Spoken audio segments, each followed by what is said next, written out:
In the morning after breakfast, Papa and I went out to saddle our horses. He did not even give me a look when I put my old saddle on Pegasus instead of the side saddle. Maybe he decided if I was going to do a man's work, I could ride like a man. Peg tossed his milk white head and pranced. It is easy to see why Indians would want to steal him. We led our horses to the side gate where Mamma and Willie stood waiting. Mamma handed me a parcel of food tied in a cloth. Papa hugged her while I gave Willie a kiss and ruffled his hair. Max whined, wagged his tail at the same time. He could not understand why he was not going for the cows. Take care of them, Max, Papa said. Birds were announcing the sunrise. Cardinals chirped and a mockingbird sat in the yuppin tree, singing. A good sign. If the mockingbird is sitting in that tree when I leave the house, all will go well. If not, beware. Papa and I mounted and made our way through the herd of sheep with their baby lambs. Bells tinkled as they scattered. We rode past the barn and up the rise and then turned and waved to Mama and Willie. The live oak branches are beginning to bud in spite of the drought. There has been no rain for 6 months, only the light snowfall at Christmas. Papa says there may not be any bluebonnets this year. All morning we rode to the northwest, zigzagging between Cypress and Wilson creeks. We saw only 2 cows and their calves that belonged to our neighbor, but in the afternoon we came upon one of our cows chewing her cud while a new calf suckled. We'll leave them and come back after we find the others, Papa said. Finally, in a broad meadow, we spied the rest of our cattle.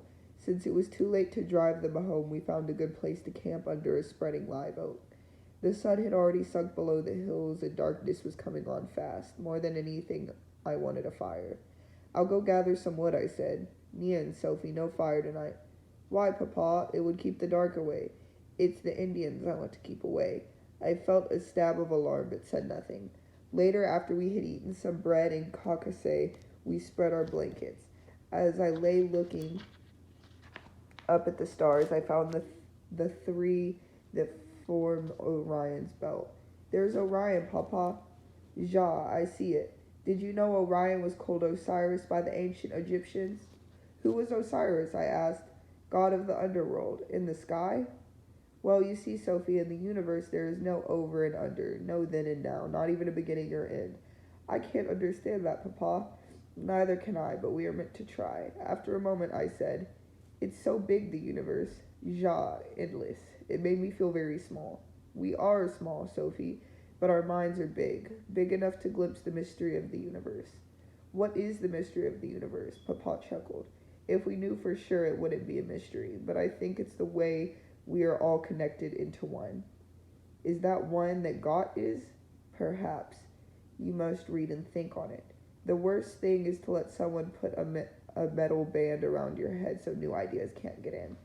A metal band? I mean that metaphorically, Sophie. The metal band of the church. Ah, now I understand.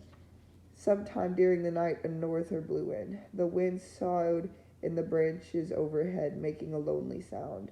I awoke to find another blanket covering me. Sunday, March 16th. At first light, I heard Papa stirring and poked my head from under the blankets. No fire this morning either, he said. The wind is too strong and everything is too dry. We started home then. Papa on one side of the herd and I on the other. It was overcast and the wind cut through my heavy cloak. The calves stayed close by their mothers for warmth. When we got back to the place where we had seen our first cow and calf, they were gone. Maybe they crossed the creek, Papa said. I'll go and have a look. You stay here with the herd. He handed me his small pistol. My heart jumped. I knew that he was worried about Indians. Just fire one shot in the air if you need me, he said. I nodded and watched him ride off. Then I stuck the pistol in my belt and wrapped my cloak around me. After a time, Peg pulled on his reins. He wanted water, so we started down the creek. Halfway there, he stopped, raised his head, and sniffed the air. It was then that I heard a sound that set my heart pounding, the call of an owl.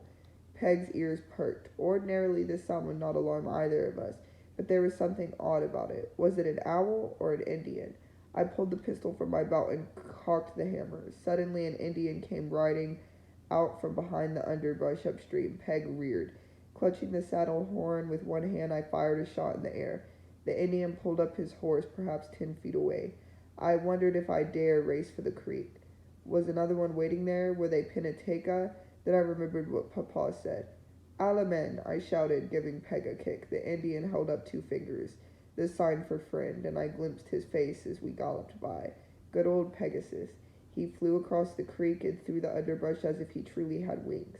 I just let him go, and all at once there was Papa. I pulled on the reins and jumped off. Papa arms enclosed me. Sophie, Sophie, what happened? An Indian. I was short of breath and could say no more for a moment. Did he harm you? I shook my head and stepped back until I could catch my breath.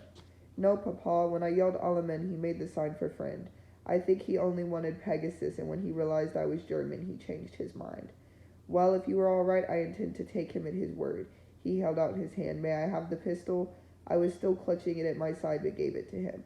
Now let's go back for the strays. I found them almost to North Creek. He stuck the pistol in his holster. Not a word of this to your mother. Nien, Papa. As we rode along, the scene played over and over in my mind. I saw the Indian clearly now, mounted on his red horse, silver breastplates glinting on his chest. His face looked intelligent, even gentle. Why do you think he came here, Papa? For horses, especially a white one. Indians consider them sacred. I caught only a glimpse of his face, but I don't think he was going to harm me, even if he did want to steal Pegasus. I think you're right. He looked over at me and chuckled. Ja, Sophie, you have quite an adventure, and you rose to the occasion. How so, Papa? You looked around with open eyes and kept yourself from danger, just like William Tell, and you said the important word, Alamen. Don't ever forget it. Nien, Papa, I smiled to myself at his praise. I think I'm about 5 years older now. When we got home, Mama met us at the door and Willie holding onto her skirt. Frederick, I want to leave this savage place. I want to go back to Dresden now. If it's not the war, it's the Indians. What, Elizabeth? What happened? Indians, 2 of them down to the creek. Did they come to the house? Papa asked. Nan, but they could have. And you out hunting cows? Papa strode to her, taking her in the arms, but she threw them off. No fighting, Willie cried, but no one listened. I don't know why I ever let you bring me here. I hate living on the edge of nowhere. I hate this log cabin. I want to live in a live house in Dresden.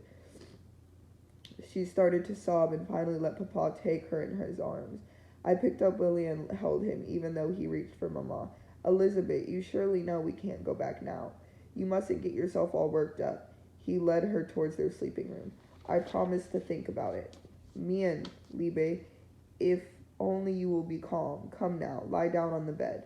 Willie watched them with his fingers in his mouth, taking jerky little breaths.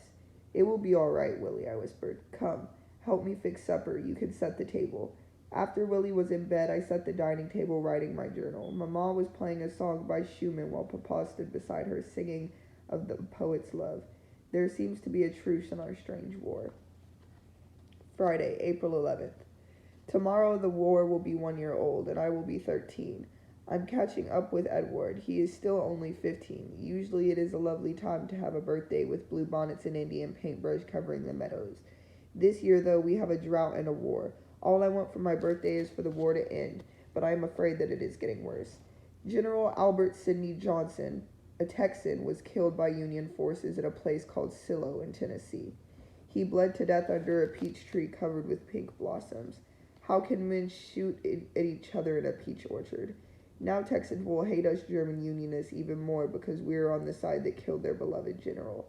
I decided to talk to Papa again. After school, I went straight upstairs. Papa sat at his drawing board with his back to me. When he is at work, he neither sees nor hears anything else. I looked over his shoulder and my heart sank. He was drawing a cartoon for the Zeitung about the death of General Johnston. I stood behind him, scarcely breathing. This one was going to get him in trouble. I had to do something, and begging did not seem to work. Suddenly, I knew I had to destroy the cartoon. The very thought made my heart pound. Papa must have heard it, for he turned to look at me. I reached for the cartoon, snatched it from the drawing board, and stepped back. I tore it in half as he stared in disbelief. You can't send this cartoon to the newspaper, Papa. Texans love General Johnston. I'm afraid the Vigilance Committee will come after you. Papa laid down his pen and stood. I have been patient with your fears, Sophie, but this is going too far. He reached out his hand. Now give it back. I shook my head. Sophie, do you want to let the Vigilance Committee rule the world? If so, go ahead. Tear the cartoon into 1,000 little pieces, and I'll cower at their feet. Is that what you want? A coward for a father? I shook my head. Oh, what did I want? Do you think I am not afraid too? Papa asked. I don't know, Papa. Aren't you like William Tell? I try to be, but he was afraid when he was forced to shoot an apple from his son's head. Remember how his arm trembled? I remember. But he did what he had to, and I will do no less, even if I have to draw the cartoon again. In times like these, we all have to do what we are afraid to do. I looked down at the two pieces of the cartoon in my hands and felt my face twist at the sight. Oh, Papa, what have I done? It can be pasted together, he said. That's easier than your task. How true. Much as I hate the cartoon, I will leave room here for it so that you, dear reader, can understand why I am afraid for us.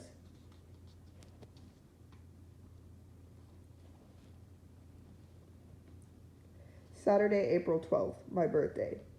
I believe that whatever you do on your birthday, like getting up early, making yourself pretty, doing your chores happily, and trying to be brave, foretells how you will be for the next year. So I got up at dawn and looked out my window. The sky was growing pink behind the dark cypress trees along the creek. In our cornfield, I could see the green shoots that had come up in spite of the drought. I watched until the tip of the sun flashed between the branches. My day had begun. It would be the strangest birthday ever. I poured water into the basin and washed. After I put on clean drawers, chemise, and a petticoats, I slipped into my pale green dress. Then I parted my hair down the middle and tied back my curls on either side with a ribbon that matched the dress. I smiled at my reflection in the looking glass. As I walked through Papa's studio, I saw that he had already repaired the cartoon. The tear was scarcely visible, not that it mattered. The engraver would redraw it on a woodblock anyway. Papa will send it with the next week's mail, and I won't try to stop him again. I surely do not want him to be a coward, nor do I want him to be hanged. What then? Downstairs, Willie rushed out of the kitchen and flung himself at me on his stubby little legs, squealing, "Happy birthday, Sophie!" I hugged him. "Do you know how old I am?" He shook his head. "How old?" 13. Can you count that far? He nodded and begun, but at 10 he needed help. Mama came out of the kitchen wearing her blue striped morning dress that hangs loose from a yoke. It makes her look even bluer and hides her condition. "Happy birthday, Sophie," she said, sitting down on the bench beside the door. "I can scarcely believe you're already 13, almost a young woman," she sighed. "That means I must be getting old." I did not know what to say. She does look weary. She pushed herself up and gazed in the looking glass, smoothing her hair. "Living in the wilderness has taken its toll, I fear." She turned to me. "How I wish we were back in Dresden with its concerts and theaters and art museums." I looked away. "It sounds lovely. Someday I will go there to see for myself.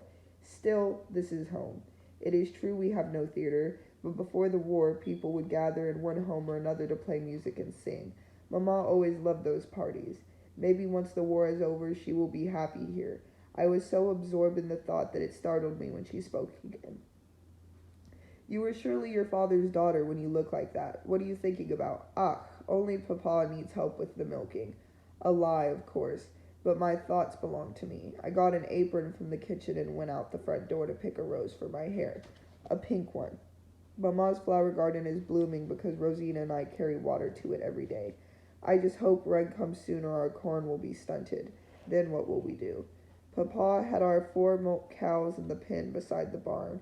He was tying Ophelia's calf to a fence post when I opened the gate. "Ah, what a pretty birthday madkin you are." I said donkey and got a stool so that I could milk Ophelia. She is as white as milk itself except for her face, which is a reddish brown. I sat down, leaned my head against her warm side, and started milking. The chickens clucked and pecked at the grain Papa had scattered.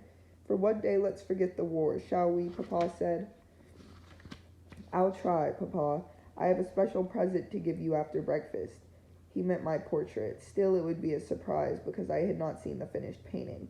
Later, as we sat around the kitchen table, Papa brought a bundle wrapped in Mama's silk shawl and set it under the chair facing me. "And now for the unveiling, or unshawling," he said with a wave of his arm. "Off, off," Willie cried. "I want to see."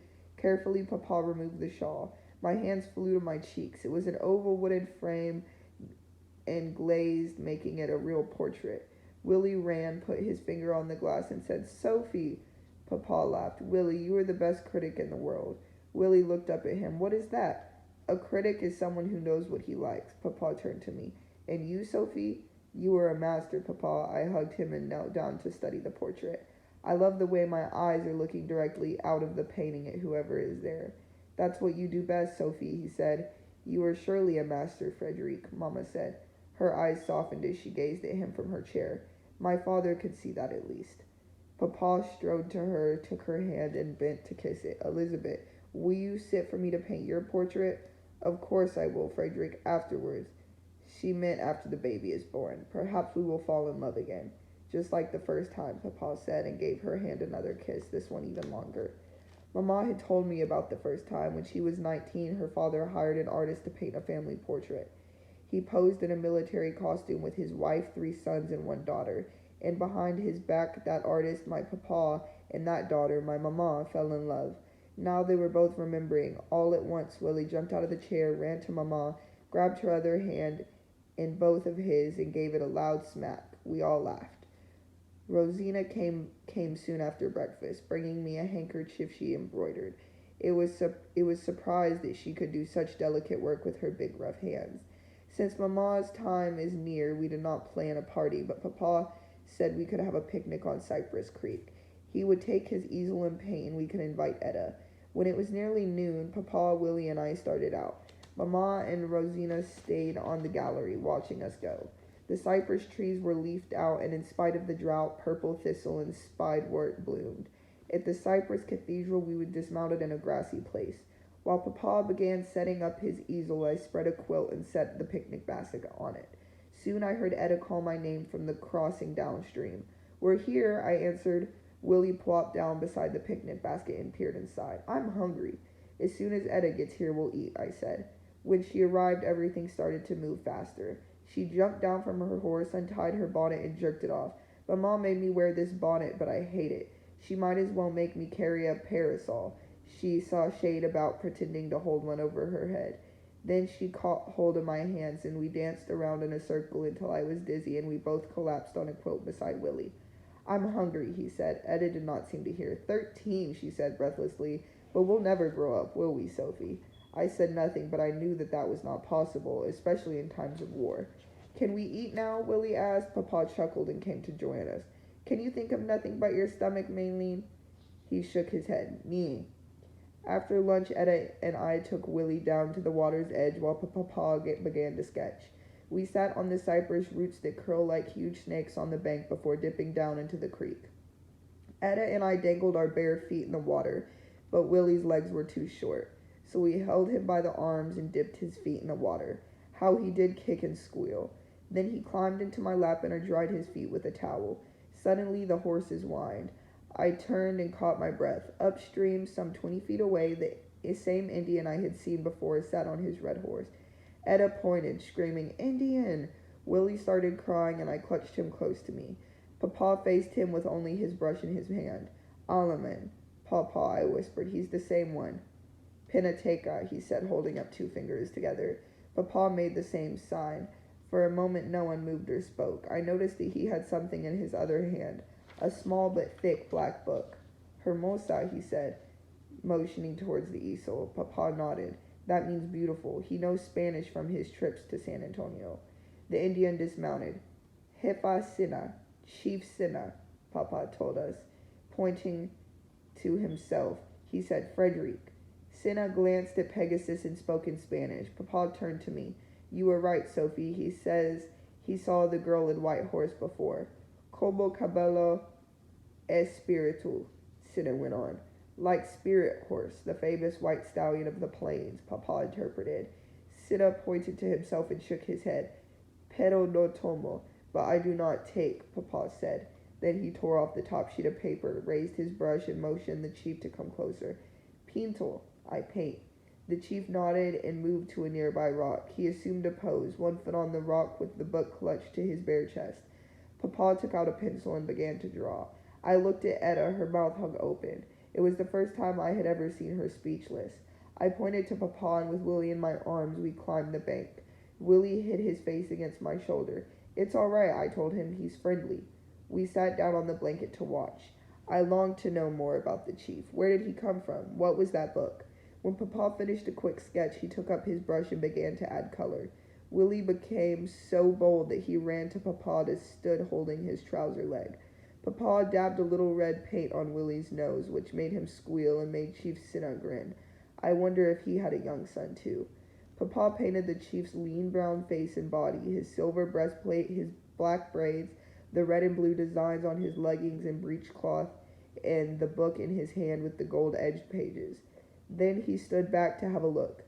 So it is finished. He tore off the sheet and offered it to the chief. Cinna took the painting in hand and studied it. Slowly a smile came over his face. Me gusto mucho. He likes it very much, Papa said. Cinna held out the black book. Para usted. For me? Papa took it and looked at the title in gold letters. The Iliad? I could scarcely believe it. The chief nodded. Si, Iliad, he went on in Spanish, but I could not understand. Very old words about a war like now, Papa translated. Then he asked where the book came from. Linville. That was the town on the Gulf Coast that the Comanches attacked and burned years ago. Cinna would have only been a boy back then. How odd that he chose to bring back a book. Papa opened the book. Puede leer? Can you read? Cinna spoke many words. I could not understand, much less remember. When he finished, Papa explained. He learned to read from a white boy who saved his life. The boy's father was a doctor in San Antonio. When Cinna was only 16 years old, he was held prisoner in San Jose Mission, but he escaped. The doctor and his family hid them in his house. There was a pause, and suddenly I had an idea. Papa, we have food left. Let's invite Chief Cinna to eat with us. Good idea, Sophie. Spread it out on the blanket and fetch some water. Etta took the pitcher to the creek while I got out the food. Then Papa motioned towards the blanket and asked Cinna to take food with us. Cinna smiled and came to sit on the blanket. He nodded to each of us. I cut the cake and handed it around.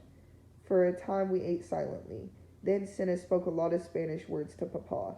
When he stopped, Papa said, Verdad, truly. He turned to me. He smoked the peace pipe with El Sol Colorado, the red sun. That's what they call Mushbak, the man who made a treaty with them.